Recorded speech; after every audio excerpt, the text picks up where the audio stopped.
Hi everyone, Kevin here from Golf Guy Reviews, and in this video today I'm going to give you my first impressions of the brand new Nike Air Max 90 G golf shoes. Now these currently retail in the UK for £120. They're not even released in the US at the time of filming this video, but I'm sure they will be released very, very soon. So they literally arrived in the post today. I've just got them out of the box. So I wanted to take a quick look and show you all some of the closer details of this shoe. This won't be my full review. I've not had a chance to actually use them out on the course yet, but I will do. So make sure you keep an eye out, and I'll include a link down in the description below once I actually post my full review. And if you are thinking about buying a pair of these shoes for yourself, again, I'll include my affiliate links down in the description below. But for now, let's jump straight in.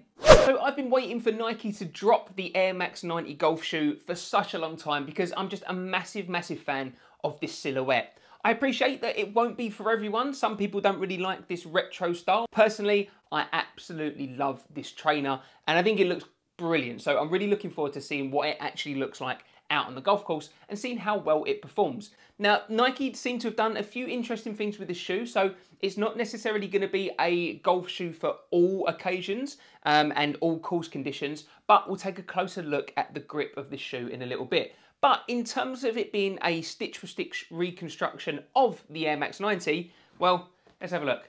I've got one pair here, so this is a lightweight Air Max 90. I think they look pretty similar to me. We've got this pair right here, which is one of the colour packs, I think, that were launched earlier this year. I think they look pretty similar as well, to be honest. And then lastly, I've got the old school full-blown leather version as well. I did have this in black, but I just wore them out, so throw them ones away. Now I've just got them in white. But again, if you stack them up side by side, I think they're pretty similar. So if you are looking for an Air Max 90 golf shoe, these could be the ones for you. So why don't we take a bit of a closer look actually at the upper of the Air Max 90. So you can see here on this other camera here that you've got this kind of layered approach that you have with the original Air Max 90s, and you've got a lot of the details. Well, I say a lot, I think it's all of the details that you would expect to see. So, you know, you've got this kind of Air Max 90 logo here on the side. You've got the cut-off swoosh that you can see. You've got all the similar kind of layers that you get on the shoe. You've got the rippled effect going round the signature air bubble there. And on the inside of the shoe as well, you've got that same Air Max logo. And the heel of the shoe there looks pretty much the same as, well, every single other Air Max that's gone before. Look, if I put this one next to it there, you can see they're pretty much identical in terms of the actual layout of the shoe. In terms of the actual upper as well, if we take a bit of a closer look, you can see that this is all a synthetic leather upper here. And it does feel a little bit plasticky, if I'm entirely honest. It would have been nice if they used a softer leather material, but it's been the same pretty much for all of Nike's stitch-for-stitch reconstructions when it comes to golf shoes via trainers. Don't know why I said it like that, that's really weird. But you can see here that you've got this layer of material here, kind of in the midfoot area, which is just the plain. And then you've got this more detailed material here on the toe box. You see it's got all these kind of like, it's not perforated, but indented marks on the toe there. And it goes right the way around onto the other side of the shoe. And up close as well, you can see that you've got that kind of rippled material that you get on the classic Air Max 90s there. And then you've got that kind of perforated material going right around on the heel as well. So if you've been looking forward to having a pair of Air Max 90s that you can actually use out on the golf course, then these are going to be for you, because I think it's pretty fair to say that Nike have done a really, really good job of making the shoe look like the Air Max 90. It pretty much is the Air Max 90. One of the key differences when it comes to this version compared to the normal trainer version is actually the sole of the shoe. So if I compare it here to just a normal Air Max 90, you can see that the soles are very, very different. So I think that's going to have its positives and its negatives, to be honest. In terms of positives, what Nike have done here is actually they've not gone too aggressive on the sole. So yes, it still has that signature waffle design on the bottom of it there. And because they've not gone too aggressive with the traction, it means that you are going to be able to use this more easily on and off of the golf course. People are not going to look at this and think, hang on, why is he wearing a golf shoe out in public? They're not going to realise that this is a golf shoe. If you compare it to something like the Air Max 270G, which we've got here, so you can see, totally looks like an Air Max 270, but the sole of this shoe is a lot more aggressive in the traction and a lot more specifically dedicated to golf. The actual traction on this shoe is very, very impressive out on the course, even in muddy conditions. if you take a look, compare that to the Air Max 90 down the bottom there, you can see actually that this is a lot less aggressive. So actually, in terms of the traction, this is going to be a golf shoe I suspect you're going to be able to use in the summer and the spring. You're not going to really want to wear it in the kind of wintry months, certainly here in the UK, because I'm not entirely sure how much traction this shoe is going to bring.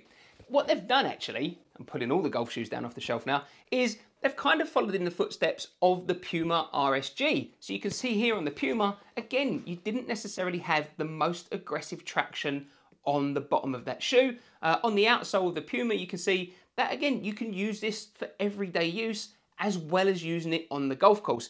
And I've got a feeling that's probably what Nike have gone with the Air Max 90. In terms of the fit and feel of the shoe, then I haven't had much of a chance at all. They literally arrived this morning and I wanted to do a very, very first impressions of the shoe for you all.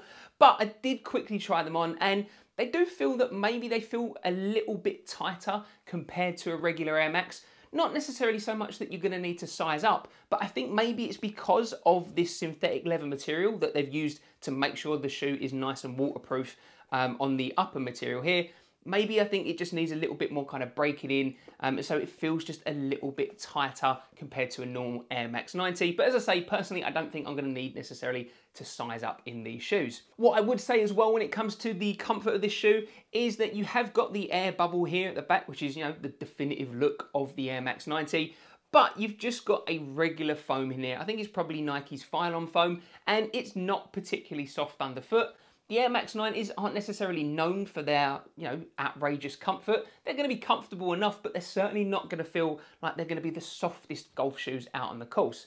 Actually, if I compare them to the Air Max 270, then yeah, that foam, even though I think it possibly is the same foam, it just feels a little bit softer on the 270s. So with the 270s, they were very, very comfortable, both because of the ginormous unit of air bubble at the heel there, but also the front of the foot felt quite nice in the forefoot. So when I've tried these on, just wearing them around the house, not necessarily the softest feeling shoes out on the golf course. Be really interested to see how these perform in regards to the breathability of this upper, just because I don't think it's going to be that breathable. You've got a mesh kind of material here on the tongue, but the rest of this is this synthetic leather upper. So we'll have to see how this performs out on the golf course soon. I've just realised that all of my shoes, apart from the Code Chaos, are now off of the shelf, so that's going to drive my OCD mad when I edit this video.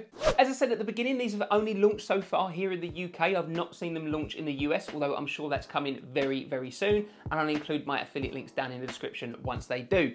Also here in the UK, they've only launched so far in this black colourway. Personally, I'm really looking forward to actually seeing what other colourways come with it. If we get some of those kind of like OG white and red and the white and blue colourways, I'm going to be picking them up for sure. Because as you've seen, I'm just a massive fan of the Air Max 90. Let me know down in the comments, what do you think? I hope you liked this video and you found it helpful, so make sure you hit that like button if you do. And if you are interested in Nike Air Max golf shoes, then I've included my full review of the Nike Air Max 270G. But for now, stay safe and I'll see you soon.